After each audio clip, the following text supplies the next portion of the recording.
এখন আর ইচ্ছে করে না নিজে থেকে গিয়ে কারোর সাথে কথা বলতে। ইচ্ছে করে না ফেসবুক বা হোয়াটসঅ্যাপে গিয়ে হাই হ্যালো করতে। তা বলে এই নয় যে খুব অ্যাটিটিউড, অ্যাকচুয়ালি চুপচাপ থাকতেই ভালো লাগে এখন। সারাদিন একা থাকলেও কাউকে ডিস্টার্ব করতে ইচ্ছে হয় না। আসলে একা বেঁচে থাকতে শিখে গেছি।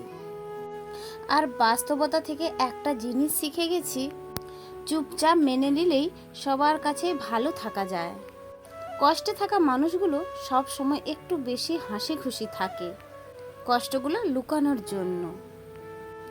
আকাশ রং বদলায় সে তো মানুষের প্রয়োজনে, আর মানুষ রং বদলায় নিজের স্বার্থের কারণে।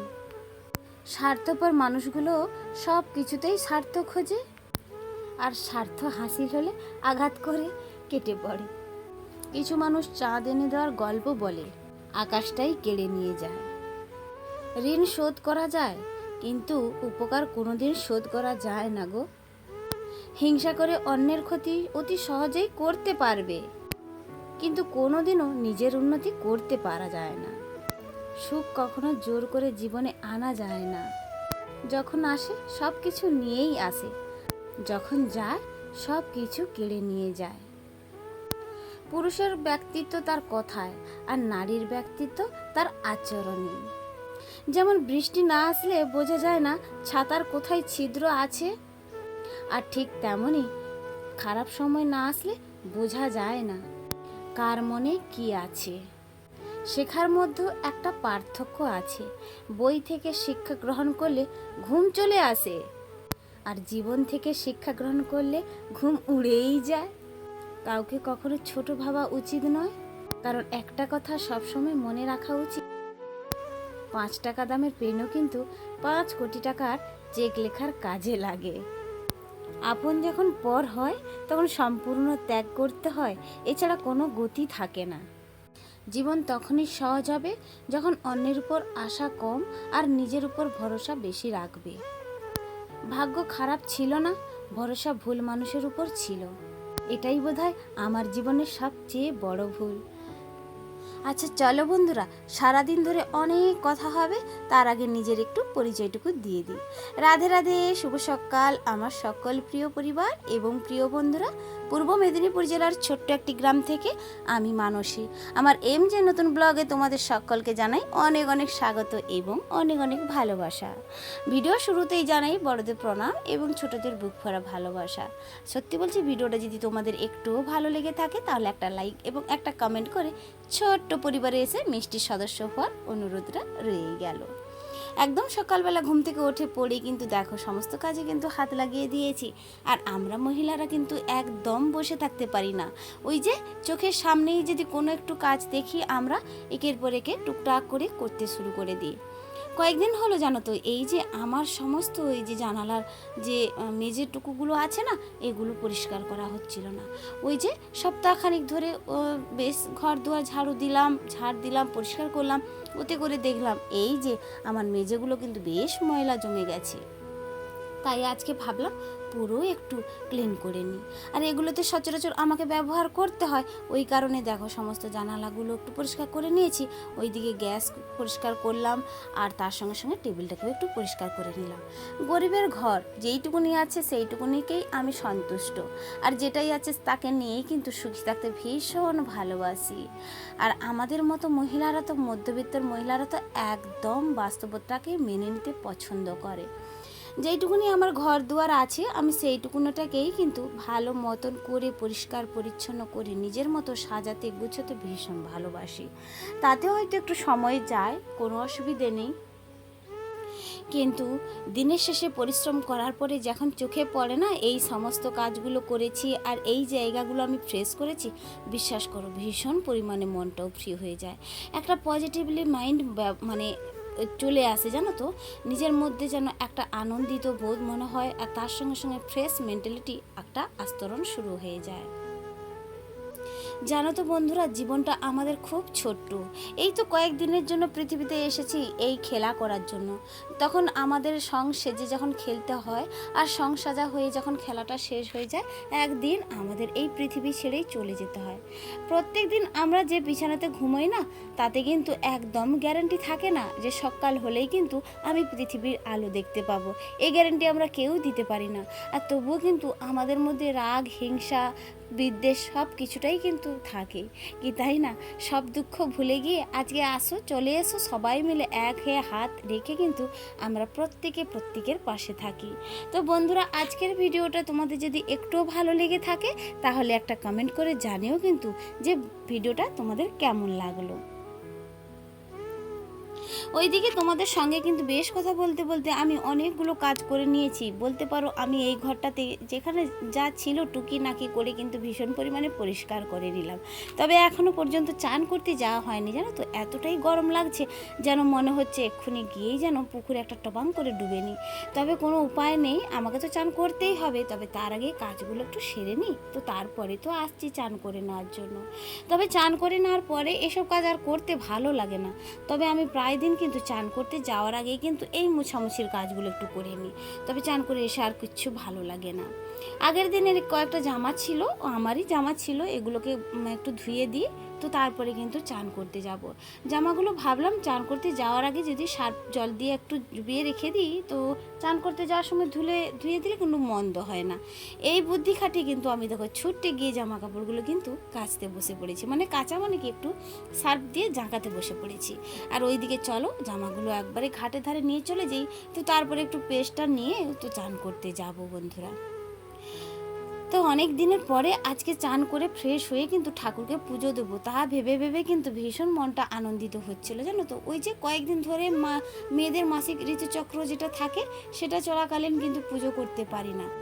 ওইদিকে ঝটাপট করে কিন্তু পেস্টটা নিয়ে চলে যাই চানটা করতে। এখন দেখলাম ঘাটে কিন্তু ভীষণ পরিমাণে লোক কম, মানে ভিড়ই নেই। আর জানো তো, চান টান সেরে নিয়েছি চট করে, তো তারপরে দেখলাম ওই যে আগের দিনে তোমাদেরকে ভিডিওতে দেখিয়েছিলাম না, দুটো বিয়ে বাড়ি জড়া, ওখান থেকে কিন্তু ওদের বাড়িতে ভীষণ পরিমাণে কুটুম এসেছিলো। তো যাই হোক, আমি কিন্তু বেশ ফাঁকতালে চানটা করে নিয়েছিলাম। ওইদিকে দেখলাম ওদের কুটুমগুলো কিন্তু ঘাটে চলে এসেছে। চান টান সেরে চলে এসেছি, দেখো মাথাটাকে একটু মানে ভালো করে বেঁধে নিই, যেহেতু ভিজে তো। আর ওইদিকে কিন্তু সিঁদুরটা পরে নিচ্ছি। কয়েকদিন ধরে সিঁদুরও পরতে পারছিলাম না, ভীষণ খারাপ লাগছে, জানো তো। আজকে সিঁদুরটা পরেও কিন্তু বেশ ভালো লাগছে। আর দেখো, সিঁদুর পরা একটা মুখটাই কিন্তু আলাদা মতো হয়ে যায়, কি তাই না? আমরা মেয়েরা, যেটা আমরা স্ত্রী মেয়েরা, শাঁখা সিঁদুরেই কিন্তু যথেষ্ট।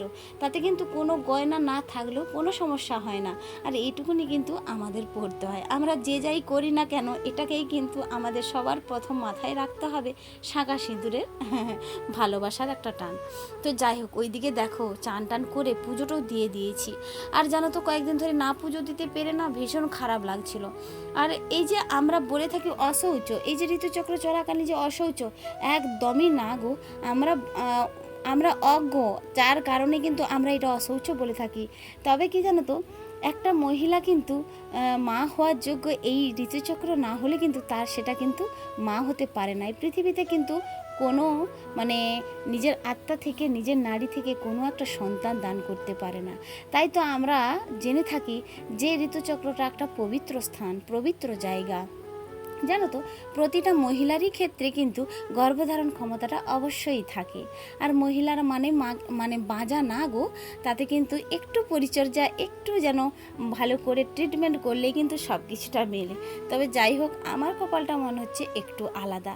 আর সব কিছুটা দিক থেকে দেখতে গেলেও কিন্তু আমি একটু পিছিয়ে পড়া মানুষ। তো যাই হোক, ওই যে বললাম, সবার প্রথম যদি পাশের মানুষটি একদম ভালো হয়, তা ক্ষেত্রে কিন্তু সবটাই কিন্তু ভালো হয়। আর জানো তো, আজকে একটা তোমাদেরকে মানে ভিডিও দেখাবো, যে মেয়েটা বাবার বাড়িতে বাবা মা সব কিছু আপনজনকে পরিত্যাগ করে স্বামীর হাত ধরে চলে এসেছিল। সেই মেয়েটাও তো বুঝেছিল একদিন যে আমি একটা নতুন সংসার করব আর নিজের হাতে একজন আপন মানুষ পাবো। তো হ্যাঁ, ওটা ভিডিওটা আসছে একটু পরে। তো যাই হোক, প্রতিটা মেয়েই কিন্তু চায় স্বামীর ইনকাম কম হোক তাতে কোনো সমস্যা নেই, তো স্বামীটা যদি একটু ওয়াকিবল হয়, একটু কেয়ারফুল হয়, তো তাতেই কিন্তু জীবনটা একদম ধন্য হয়ে যায় বন্ধুরা। তো চলো, অনেকটা কথা বলে ফেললাম কিন্তু তোমাদের সামনে। কথা বলতে বলতে কিন্তু একদম রান্না বান্নাটাও কমপ্লিট করে ফেলেছি। ওইদিকে সমস্ত সবজি টবজি কেটে ধুয়ে চলে নিয়েছিলাম রান্নাঘরে। এখন দেখো রান্নাটাও করে নিয়ে চলে এসেছি। তবে আজকে রান্না করেছিলাম ওই যে শাক করেছিলাম, বেগুন আলু দিয়ে শাক করেছিলাম, আর যেন তো একটু উচ্ছে ভাজা করেছিলাম। আগের দিনে কয়েকটা মাছ ছিল, ওইটাকে একটু টক রান্না করে নিয়েছি, মানে কালো তেঁতুল দিয়ে আর ওই যে ঢ্যাঁড়স দিয়ে টক করেছি। বিশ্বাস করে আজকে কিন্তু এই টকটা পেয়ে কিন্তু আমি ভীষণ পরিমাণে তৃপ্তি করে ভাতটা খেয়ে নিয়েছিলাম। তবে মাছটা কিন্তু আমার তৃপ্তিদায়ক খাবার না, তাতে কিন্তু এই যে কালো তেঁতুলের টকটা কিন্তু আমার ভীষণ ফেভারিট। তো চলো, এখন কিন্তু বিকেল হয়ে গেছে, খাওয়া দাওয়াটা করে কিন্তু একটু ডিউটির পথে বেরিয়ে গিয়েছিলাম। ওখান থেকে আবার কাজপাট সেরে চলে এসেছিলাম প্রায় 3:30 নাগাদ। এসে আধ ঘন্টা রেস্ট নিয়েছিলাম। তো এখন দেখো বিকেলবেলা ঘরটা ঝাঁট দিতে শুরু করে দিয়েছি। তাহলে চলো, আগের দিনের সুন্দর সুন্দর দিদিভাইদের সুন্দর সুন্দর কমেন্টের উত্তরগুলো একটু দিয়ে ফেলি। ও হ্যাঁ, আর একটা কথা বলি, ভিডিওর এ পর্যায়ে এসে তোমাদেরকে আরেকটা না কথা বলে পারলাম না। এখনও পর্যন্ত যে সকল দিদিভাইরা আমার ভিডিওটা দেখছো, তো তোমাদেরকে জানাই অনেক অনেক ধন্যবাদ ভিডিওটা দেখার জন্য। তোমাদের মূল্যবান সময়টুকু আমার ভিডিও অপচয় করার জন্য আবার একবার ধন্যবাদ। আচ্ছা, আগের দিনের ভিডিওতে একজন নতুন সদস্য কিন্তু আমায় কমেন্ট করেছে, ওই যে মৌসুমী বিশ্বাস, বলেছে একদম ঠিক বলেছে দিদিভাই, শুভ নববর্ষ। সবার প্রথম তোমাকে জানাই অনেক অনেক শুভ নববর্ষ আমার তরফ থেকে। তবে নববর্ষটা চলে গিয়েছে, এখনও বর্ষ বললেই চলে, মানে এই মাসটা তো আছেই। তো চলো, বৈশাখ মাসে তোমাকে একবার জানিয়ে দিই শুভ নববর্ষের প্রীতি শুভেচ্ছা এবং অভিনন্দন জানিয়ে কিন্তু আমার ভিডিওটা দেখতে থাকো, আর এইভাবেই কিন্তু আমার পাশে থেকো সারাটা জীবন। আর আগের দিনের ভিডিওতে যারা কমেন্ট করেছে তারা হলো সোমা দিদি ভাই, আর রাখি বনু, আর কমেন্ট করেছে লাইফস্টাইল নেয় না। তোমাদের সবাইকে জানাই অনেক অনেক ধন্যবাদ এবং অনেক অনেক ভালোবাসা ভিডিওটা দেখে সুন্দর সুন্দর কমেন্ট করার জন্য। ওই যে বলেছিলাম না যে জড়া বিয়ে আমাদের পাড়ার সাইড পাড়াতে, এই দেখো একটা বউ কিন্তু সকালে চলে এসেছিল, তবে সেটাকে কিন্তু আমি দেখাতে পারলাম না, তবে ওই যে সময়ের মধ্যে যেতে পারছিলাম না। তবে তার বউভাতরা কিন্তু আজকে নিমন্ত্রণ অবশ্যই ছিল, আমি গেলাম না। আর ওই যে বললাম ওদের না একটু মাংস টাংসর বেশি ভাগ হয়, তো ওই কারণে যেতে পারলাম না। তো যাই হোক চলো, এখন দেখো আবারও একজন বউ ঢুকে গিয়েছে, তবে এদের কিন্তু বউভাতরা হবে আগামীকাল। আর এই যে দেখো বলেছিলাম, এই মেয়েটা দেখো কত সুন্দর, নতুন স্বামীর হাত ধরেই কিন্তু একটা জীবন পথে কিন্তু নতুন জীবন পথে পা দিতে শুরু করে দিয়েছে। তবে হাজব্যান্ড যদি ওয়ার্ক হয়, তার মানে আপন মানে কী বলবো, কেয়ারফুল হয়, তবে একদম ভালো।